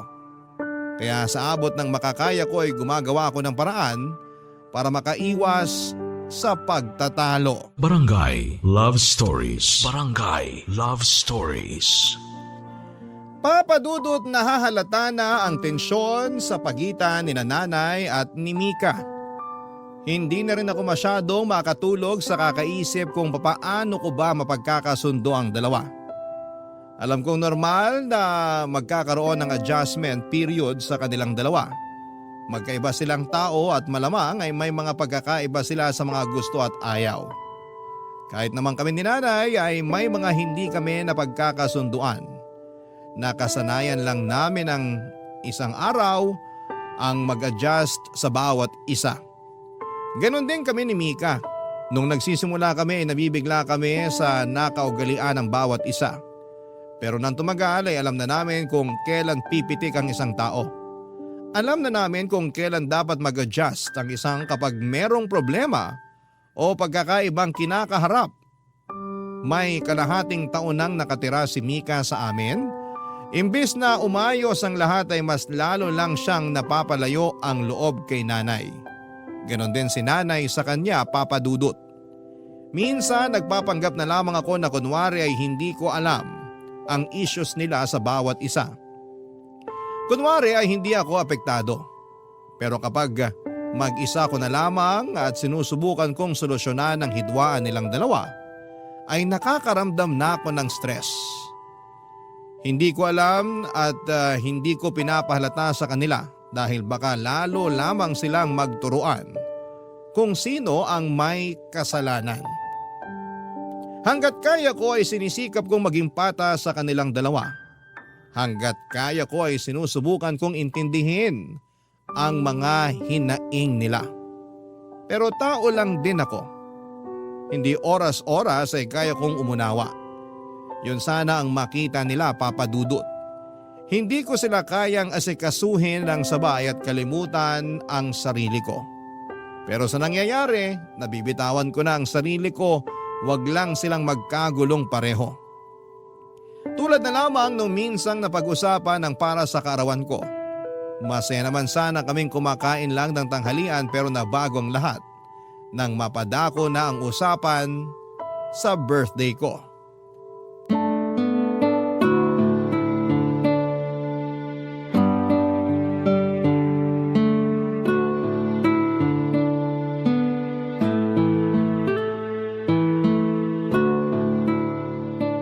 Masarap talaga tong pagkakaprito nyo ng tilapia, Nay. Buo pa ang balat. Crispy pa. Oo nga po, tita. Kapag nagpiprito kasi ako, dumidikit yung balat ng isda sa kawali. Ang sikreto kasi riyan e painiting maigi yung mantika at budburan ng konting harina ang mantika para siguradong hindi didikit sa kawali. Ah, ganun pala yon. Masubukan nga sa susunod. Perfect din tong mayonnaise na may halong bagoong. Mas masarap pa sana yan kung may isasabay kayong kamatis. Sayang hindi ko napansin na bulok na pala yung kamatis sa ref. Sa susunod na lang. Thank you, Nay. Ang perfect din ang pagkakaluto nyo ng bigas. Bagay talaga ang prito sa medyo basang kanin. Tapos mainit pa. Alam ko na kasi kung anong klaseng pagkakaluto sa kanin ang gusto mo eh. Yung red rice ko naman masyadong tuyo. Pasensya ka na, Mika. Hindi ko kasi gamay magsaing ng red rice. Buong buhay ko puro white rice ang niluluto ko para sa pamilya ko eh. Sinabi ko naman po sa inyo na bawat isang cup ng bigas dapat 2 cups ng tubig ang ihalo para hindi tuyo. Tsaka dapat pinapaabot ng 45 minutes ang pagluluto. Mas komplikado kasi itong iluto kaysa sa white rice. Hayaan mo sa susunod ayusin ko na. Subukan mo na lang munang tikman tong white rice na sinaing ni Nanay. Hindi ka magsisisi. Kailan mo ba ako nakitang kumain ng white rice? Oo nga pala, Nathan. Birthday mo na pala sa katapusan. Tumatanda na ang anak nyo, Nay. Ipagluluto kita ng mga paborito mo. O-order na rin ako ng paborito mo sorbetes kina Manong Larry para mapagsaluhan ng mga bisita mo. Sabihan mo lang ako kung ilan ang iimbitahin mo para masakto ko sa ipapamalengke. Nay. Saka magsabi ka na rin. Kung rerentahan pa natin yung videoke ng kumari ko, baka maunahan tayo. Mas magandang maaga pa lang makapagbayad na tayo. Nay. Hindi mo pa ba sinasabi sa nanay mo? Sabihin ng alin. Sa Tagaytay po namin isi-celebrate ni Nathan ang birthday niya. Pwede bang dalhin doon yung mga lulutuin ko? Pati yung sorbetes na o-ordering ko? Ay hindi na po, may resto kaming pagkakainan doon. Para hindi na rin kayo maabala. Ang hassle din po kasi magluto ng maraming handa. Wala namang kaso sa akin eh. Lagi ko talagang pinagluluto si Nathan tuwing birthday niya. Walang palya yun. Hindi ba, Nathan? Pero wala namang masama kung may pagbabago sa birthday ni Nathan. Tsaka gusto niyang sa Tagaytay kami mag-celebrate. Di ba, Nathan? Magastos sa Tagaytay. Magastos din po magluto ng maraming handa at magrenta ng videoke. Pero magiging masaya naman si Nathan. Paborito ni Nathan ang Tagaytay. Sigurado akong magiging masaya siya ron. Di ba, Nathan? Pareho namang pwede sa akin. Pareho akong magiging masaya sa sorbetes at Tagaytay. Mananawa ka sa ice cream sa Tagaytay. Iba't ibang flavor at siguradong malinis pa. Kung yan ang desisyon nyo para sa birthday ni Nathan, edi yan na. Pasensya, Nay, kung di ko agad nasabi. Ayos lang yun. Nabigla lang ako. Sana nasabihan ako agad bago ko ipinagkalat sa mga kakilala natin na maghahanda ako sa birthday mo. Pwede naman nating ituloy ang handaan. May hotel reservation tayo sa Tagaytay sa mismong birthday mo, di ba? Pwede namang maganda isang araw bago ang birthday ko. Para may mapagsaluhan din yung mga kaibigan at ibang kakilala. Okay na ba yon, Nay? O kaya isama nyo na lang ako sa Tagaytay para makapasyal din ako roon. Pwede naman, Nay. Ibubuk namin kayo ng kwarto sa parehas na hotel. Nathan, fully booked na yung hotel. Siningit lang tayo kasi may nag-cancel. May iba pa namang hotel na kalapit nung sa atin. Doon ko na ibubuk si Nanay para malapit sa atin. Nathan, Huwag na kayo magtalo. Naisip ko mukhang hindi rin kakayanin ng tuhod ko ang lamig ng Tagaytay. Pagbalik nyo na lang ako maghahanda. huwag na po kayong gumastos nun, tita. Itabi nyo na lang yung pera para may pang-maintenance kayo sa tuhod nyo. Huwag kayong mag-alala. Uuwian namin kayo ng bulalo.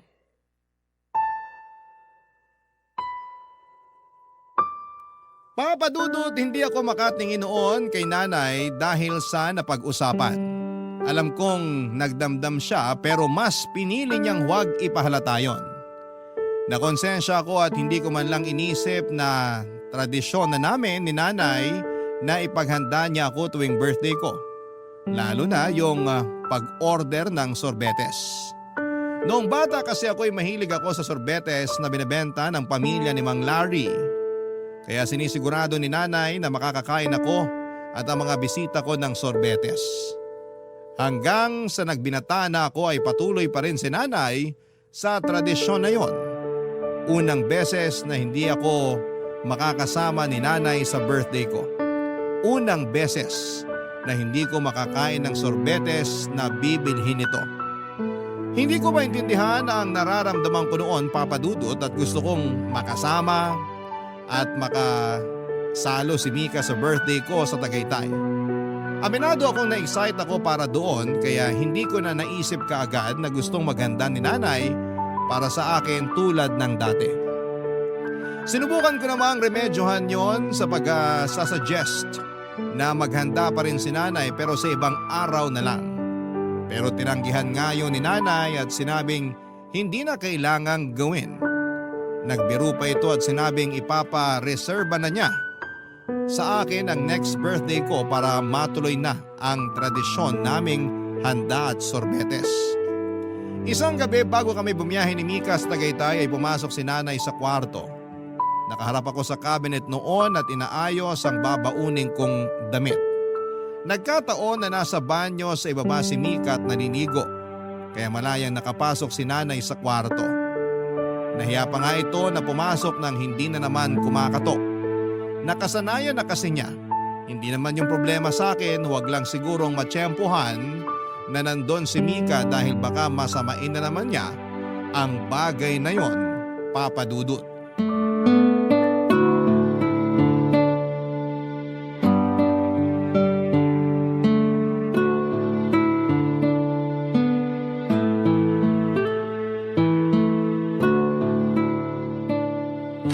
Nathan? Nay!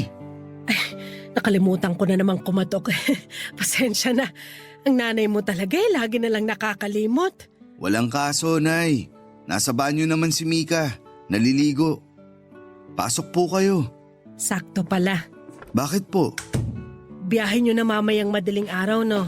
Opo. Iidlip lang kami tapos aalis na rin agad. Hindi ko na po kayo gigisingin mamaya ha. Para tuloy-tuloy na ang tulog nyo. O sige lang. Kailangan ko rin ng diretsong tulog. Ilang gabi na kasi akong hindi makatulog dala ng pananakit nitong rayuma ko. Mabuti na lang at hindi niyo ko isasama sa Tagaytay kasi hindi rin kakayanin ng tuhod ko ang lamig. Ano po bang pwede nating gawin dyan? Kailangan ko lang ng pahinga. Ayos naman na siguro to bukas. Tawagan niyo lang ako bukas kung masakit pa rin para mapacheck up ko na kayo. Hindi na kailangan. Normal sa may edad ang rayuma. O heto nga pala, may bibigay ako sa'yo. Ano po yun? Konting pera lang. Regalo ko sa birthday mo. Naku Nay, wag na. Itabi niyo na lang. Ipangbili niyo bukas kung ano man ang gusto niyong kainin. Ilibre niyo ang mga kaibigan niyo para masamahan kayo rito. Hindi na. Pasadya ko talaga ito para sa'yo. Kunin mo na. Ipangbili mo ng pinakamasarap na sorbete sa Tagaytay. Ikain mo na lang din ako. Nay! Kunin mo na to. Para kahit papano matuloy pa rin ang tradisyon natin sa sorbete sa kaarawan mo. Salamat Nay. Babawi ako sa inyo pagbalik. Hindi na kailangan. Ilang beses ka nang bumawi sa akin. Gusto ko lang mabuhay pa rin ang tradisyon natin sa sorbetes. Uuwi kami agad Nay. Makakasalo niyo pa kami sa hapunan. Salamat naman kung ganon. Nathan! Tita, nandito pala kayo sa kwarto namin. Dumaan lang ako para kunin kung may labada pa kayo para malaban ko na bukas. Iniwan ko po sa banyo yung t-shirt tsaka shorts na ginamit ko kanina. Pakikuha na lang po. O sige, mag-iingat kayo bukas ha. Balitaan niyo ako kapag nakarating na kayo sa Tagaytay. Opo Nay, matulog na po kayo para maipahinga na rin ang rayuman niyo. Mabuti pa nga. Happy trip sa inyo mamaya. Salamat po Nay. Lalabas na ako. Kumatok bang nanay mo bago pumasok dito? Oo naman, sinanay pa ba? Akala ko kung basta-basta na lang pumasok dito Mika, may sorbetes ba sa restaurant na kakainan natin? Meron naman. Bumili tayo ha. Bakit pa? Ang lamig sa Tagaytay. Mainit na kape dapat ang piliin mo. Gusto ko kasi ng sorbetes. Ang tanda mo na para sa sorbetes. Matulog na tayo. Maaga pa tayong babiyahe mamaya. Ay, pakitext nga palang nanay mo. Pakisabi, kumukulay yung t-shirt ko sa banyo. Ihiwalay niya paglalabhan. Lumabas ako ng kwarto para kunwari ay bibilinan si nanay tungkol sa t-shirt ni Mika na kumukulay. Pero nagtungo ako sa banyo para kunin ang t-shirt na yon at ako na mismo ang magbababad. Hinintay ko na lumabas ang kulay at saka iniwan na sa banyo para makita ni nanay na kumukulay yon. Ayoko na rin kasing istorbohin pa si nanay lalo't kailangan niyang magpahinga. Hindi na ako nakatulog kahit nakahiga na kami parehas ni Mika. Iniisip ko pa rin si nanay. Naaawa ko sa kanya dahil maiiwan siyang mag-isa sa bahay sa mismong birthday ko. Yun ang unang beses na magiging mag-isa siya sa bahay sa birthday ko. Alam kong malulungkot siya pero hindi ko na rin kasi alam ang gagawin. Gustuhin ko man siyang isama sa Tagaytay pero tinanggihan na niya at gusto rin ni Mika na masolo ako. Hindi ko na alam kung saan ako lulugar. Nahihirapan ako. Sa biyahe pa lang namin ay napansin na ni Mika na parang hindi ako masaya. Nagtanong siya sa akin pero sinabi kong kinulang lamang ako sa tulog. Hindi naman na muling nagtanong si Mika. Nang makarating na kami sa Tagaytay ay nagbago na ang mood ko. Na-enjoy ko naman ang lugar lalo't maraming puno at malamig pa ang hangin. Nagsimula na rin kaming kumain sa restaurant na pinagdalhan sa akin ni Mika. Pagkaabot sa akin ng menu, hinanap ko kaagad kung merong sorbetes pero hindi raw available ng gabing yon. Nalungkot na noon ang pakiramdam ko pero hindi ko yon pwedeng ipahalata kay Mika. Kaya naman after namin kumain sa resto ay nakiusap ako kay Mika na dumaan kami sa isang 24/7 convenience store para makabili kahit na anong klase ng ice cream. Pinagbigyan naman niya ako. At bago matapos ang birthday ko ng gabing yon ay napangiti ako dahil nakakain pa rin ako ng sorbetes. Papadudot, natuloy pa rin ang tradisyon namin ni Nana. Barangay Love Stories. Barangay Love Stories. Papadudot pagkabalik namin ng bahay mula sa Tagaytay ay mainit kaming sinalubong ni nanay. Niyakap ako nito agad at nagtanong kung nakakain na ba ako ng sorbetes. Sinabi kong oo at pinakita ko sa kanya ang picture ng sorbetes na kinain ko. Natuwa naman si nanay. Mas lalo siyang natuwa nang sinabi kong gusto kong umorder ng sorbetes kay Mang Larry para mapagsaluhan namin. Agad niyang pinuntahan si Mang Larry para bumili ng sorbetes. Napailing na lamang si Mika. Gastos lang daw ang pagbili ng sorbetes dahil hindi naman siya kumakain noon. Sinabi ko na kami lang ni nanay ang kakain para pangbawi ko sa kanya sa birthday ko. Nagkibit balikat na lamang si Mika at saka nagtuloy nang pumasok sa kwarto namin para ituloy ang pahinga niya. Ako naman ay hinintay na makabalik si nanay para magkwentuhan kami, Papa Dudut. Nang nakabalik na si nanay, pinagtimpla niya ako ng kape at saka nakipagkwentuhan sa akin sa kusina. Hintay na lang daw namin ang sorbetes dahil i-deliver na lang daw mamaya. Nagtanong siya tungkol sa Tagaytay. Hindi pa kasi nakakapunta si nanay doon. Tuwang-tuwa siya na nakikinig. Ang sabi niya sana sa susunod ay makasama na siya. Ngumiti ako. Yun naman ang pinangako ko sa kanya at maglalaan ako ng oras para maipasyal siya sa Tagaytay. Tuwang-tuwa si nanay, panayang palakpak niya. Nagtanong pa siya kung gaano kakapal ang dapat niyang isuot pangontra lang sa kanyang rayuma. Napangiti na lamang ako sa kasimplihan ni nanay. Hindi yun nagbago simula pagkabata ko. Nasa kalagitnaan kami ng kwentuhan nang marinig kong lumabas na si Mika sa kwarto namin. Nagdadabog ito at mukhang galit. Sa biyahe pa lang namin pauwi masamana ang pakiramdam nito at hindi maayos ang mood. Kaya alam kong konting pitik lang ay magwawala na ito. Nangyari nga. Sinugod niya kami ni nanay sa kusina habang hawak ang isang kumupas na kulay itim na shorts. Papa Dudut.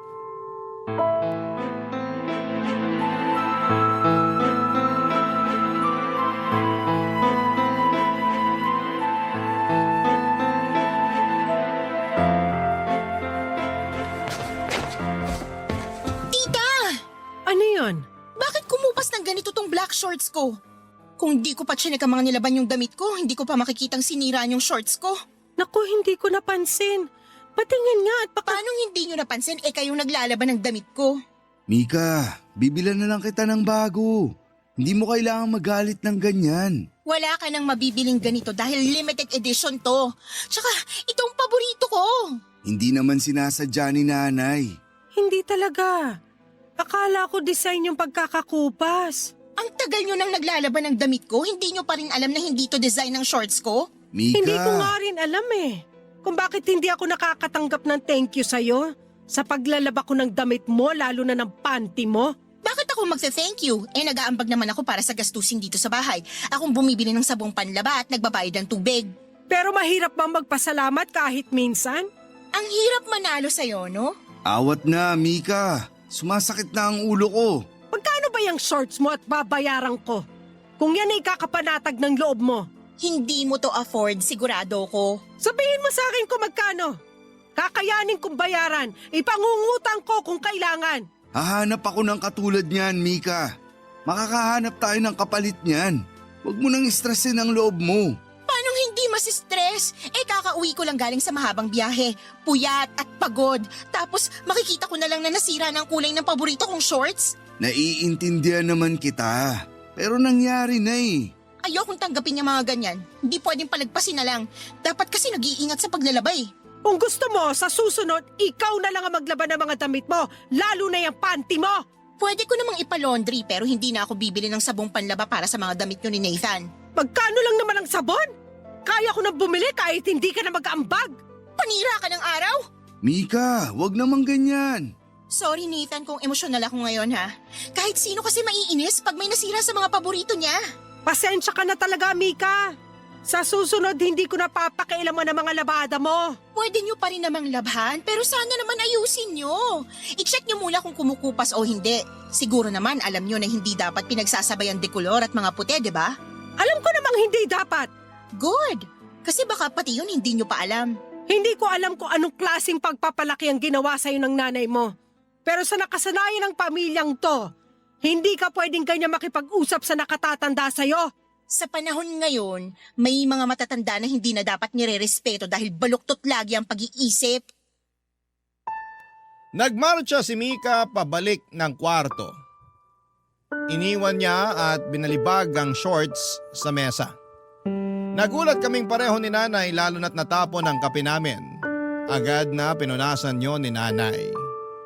Tutulungan ko pa sana siya pero sinabi niyang sundan ko na lamang si Mika para makapag-usap kaming dalawa, Papa Dudut. Hindi ko noon alam kung ano ang gagawin para akong naistatwa sa nakita kong ginawa ni Mika. Hindi ako makapaniwalang magagawa niya yon. Pinilit ko siyang intindihin pero bakit sa tuwing ginagawa ko yon ay mas lalo ko siyang hindi nauunawaan.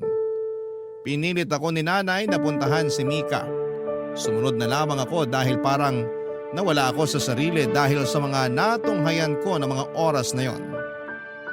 Habang naglalakad pabalik ng kwarto ay napasulyap ako kay nanay. Masama ang loob niya habang nililinisan ang mesa kung saan ay natapon ang kape. Umabot na yon sa sahig. Nasaktan ako sa mga nakita ko, Papa Dudut. Kaya nagmadali na akong pumasok sa kwarto. Lumaking walang ina si Mika, inampun siya ng kanyang tsuhin na pinahirapan naman siya hanggang sa paglaki.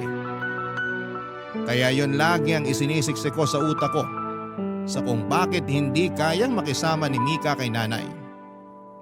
Nakwento ko rin yon kay nanay kaya ganon kahaba ang pasensya niya kay Mika dahil naaawa ito sa nobya ko. Pero paano ba namin siya patuloy na uunawain kung hindi naman niya nahihilom ang mommy issues niya? Laging tinatanggihan ni Mika na pag-usapan at ayusin ang naging sugat nito sa kanyang ina. Galit na galit ito sa tuwing napapadako ang usapan namin sa kanyang ina. Pero sa tingin ko ay kailangan na naming ayusin yon para maging healthy na ang pakikisama niya hindi lang sa nanay ko kundi pati na rin sa ibang tao. Dahan-dahan akong pumasok sa aming kwarto at naabutan ko doon si Mika na chinecheck ang ibang mga damit niya. Noong napansin niya ako ay agad siyang nagsumbong sa akin, Papa Dudut.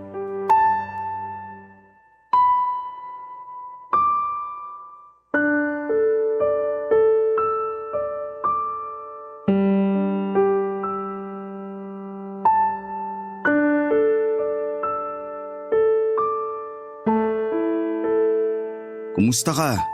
Naiinis pa rin, obvious ba? Hindi mo naman kailangang magalit ng ganun para lang sa shorts. Nilalang mong shorts ko ay pinaghirapan kong bilhin yon sa Singapore. Naiintindihan ko naman. Pero ang hindi ko maintindihan kung paano mo kinumpronta ang nanay ko.